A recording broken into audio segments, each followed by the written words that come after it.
এই দুনিয়ার সকলেই কেবল বিজয়ীদের গল্প শুনতে চায়, কিন্তু আসমানে একজন আছেন যিনি সর্বদা অপেক্ষা করে থাকেন তার অসফল এবং হারতে হারতে মিলিয়ে যাওয়ার একেবারে দ্বার প্রান্তে এসে যাওয়া বান্দার জন্য।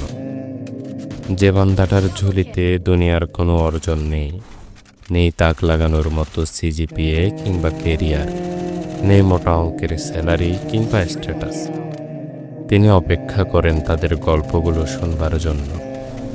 গুনাহ করতে করতে ক্ষয়ে যাচ্ছে যাদের হৃদয়, পাপের ভারে নুয়ে পড়েছে যাদের অন্তর, প্রবৃত্তির তাড়নায় পথভ্রান্ত হয়ে যারা তলিয়ে যাচ্ছে জাহেলিয়াতের অতল তলে, তাদের গল্পগুলো তাদের মুখ থেকে শোনার জন্য, সেই অন্ধকার থেকে তাদেরকে টেনে তোলার জন্য, তাদের কলুষিত অন্তর ধুয়ে মুছে সাফ করে দেওয়ার জন্য কত অধীর অপেক্ষাই না তিনি করেন।